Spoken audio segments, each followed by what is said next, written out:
मैं सूरज आप सभी का वर्ड इनकारनेशन में स्वागत करता हूं। आज का विषय है विश्व अर्थव्यवस्था का उदय। आज के सेशन में यह समझने का प्रयास करेंगे कि आखिर किस प्रकार से विश्व अर्थव्यवस्था का उदय हुआ, और इसके लिए हम लोग आज के सेशन में ब्रिटेन या यूरोप का उदाहरण लेंगे, जिसके माध्यम से हम समझेंगे कि किस प्रकार से जो आर्थिक प्रक्रियाएं हैं या क्रिया विधि है उसका प्रचार प्रसार ब्रिटेन या यूरोप से होकर दुनिया के तमाम देशों में फैला। जैसे कि किस प्रकार से कॉर्न लॉ को लागू किया गया ब्रिटेन में और कुछ समय बाद इसको समाप्त किया गया, और ब्रिटेन में खाद्य उत्पादन कैसे होता था। और आज के सेशन में यह भी समझने का प्रयास करेंगे कि किस प्रकार से ब्रिटेन का औद्योगिकीकरण हुआ और यहाँ नई तकनीकों का विकास हुआ, और किस प्रकार से औद्योगिक मजदूर एक स्थान से दूसरे स्थान पर जाते थे, और किस प्रकार से जो वाणिज्यिक फसलें हैं औपनिवेशिक क्षेत्रों में उगाई जाती थी और वहाँ कैसे मजदूर काम करते थे। आज के सेशन में इन सब बिंदुओं पर चर्चा करेंगे। सबसे पहले बात करते हैं कॉर्न लॉ। कॉर्न लॉ की बात की जाए तो ब्रिटेन में एक नियम या संसद के द्वारा एक विधेयक पास हुआ, जिसके माध्यम से कॉर्न लॉ एक नियम पास किया गया, जिसके माध्यम से यह नियम बनाया गया कि विदेशों से जो भी खाद्यान्न सामग्री आती है उस पर प्रतिबंध लगाया जाए। और ये सामान्यतः जो वहाँ के जमींदार या जिनके पास ज़्यादा भू संपत्ति थी या जिनके पास कृषि क्षेत्र था, उन लोगों की मांग पर यह बनाया गया। लेकिन जैसे ही इस नियम को स्थापित किया गया ब्रिटेन में, उसके बाद से जो कृषि उत्पाद है उनके दाम बढ़ने लगे, और जिससे वहाँ के जो भी लोग थे उसे इस महंगाई से त्रस्त होने के बाद से इस नियम का या इस एक्ट का प्रबल रूप से विरोध किया गया, और बाद में इस कॉर्न लॉ को हटा दिया गया। और जैसे ही यह कॉर्न लॉ हटा, उसके बाद से जो विदेशी खाद्यान्न सामग्री थी वो ब्रिटेन में आयातित होने लगी, और कहीं ना कहीं जो विदेशों से खाद्यान्न सामग्री ब्रिटेन में आती थी उनके दाम बहुत ही कम थे, उनकी लागत बहुत ही कम थी, और जो ब्रिटेन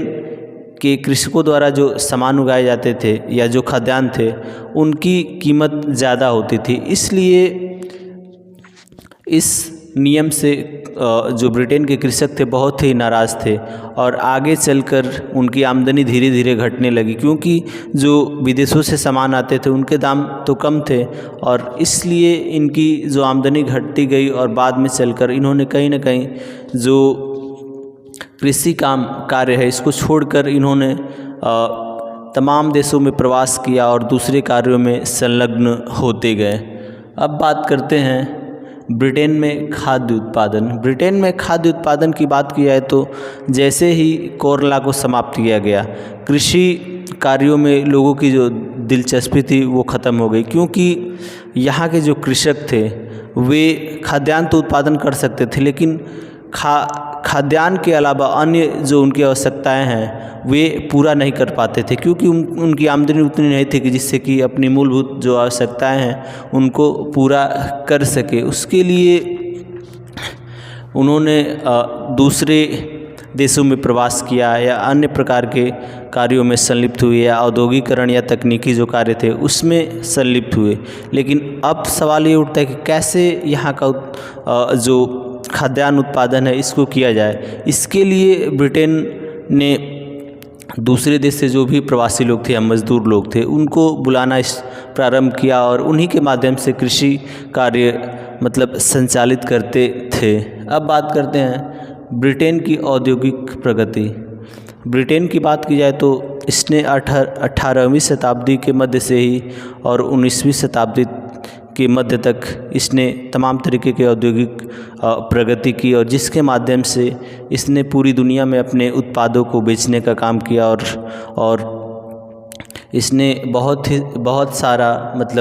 जो पैसा है उसको इकट्ठा किया या कमाया अपने औद्योगिक उत्पादों के माध्यम से या अपने व्यापार के माध्यम से। और जितने भी ब्रिटेन के उपनिवेश थे उन सभी उपनिवेशों में ये लोग अपने माल को बेचते थे और वहाँ से कच्चे माल मंगाने का काम करते थे, और उपनिवेशों से ही मजदूर भी मंगाते थे, जो कि सस्ते दरों पर इनके यहाँ काम करते थे। और ब्रिटेन के और जितने उपनिवेश थे उन उपनिवेशों में भी इन्हीं मज़दूरों को भेजा जाता था।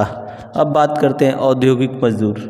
औद्योगिक मज़दूर की बात की जाए तो ये वही मज़दूर हैं जिनको काम के लिए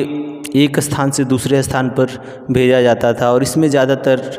कुछ हद तक तो भारतीय मज़दूर भी थे। उसके बाद से अफ्रीकी मज़दूर थे, या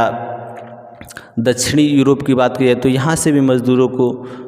एक देश से दूसरे देश में पहुँचाया जाता था, और उनसे जो वाणिज्यिक कृषि है वो कराई जाती थी। क्योंकि जितने भी यूरोपीय साम्राज्यवादी देश या औपनिवेशिक देश थे, वे अपने उपनिवेशों में वाणिज्यिक फसल उगाने के लिए उनको श्रमिकों की ज़रूरत होती थी, और इस कार्य में जो यूरोपवासी थे ज़्यादा दिलचस्पी नहीं लेते थे, या ना ही उतना दूर जाना पसंद करते थे। लेकिन इसके लिए इन्होंने अफ्रीका के मज़दूर, भारत के मज़दूर, या अन्य जो भी देश थे, जो गरीब देश थे या जिन पर इनका आधिपत्य था, वहाँ से ये लोग सस्ते मज़दूर ले जाते थे और इनके माध्यम से काम कराने का कार्य करते थे। जैसे कि कैरिबियन द्वीप में ले जाकर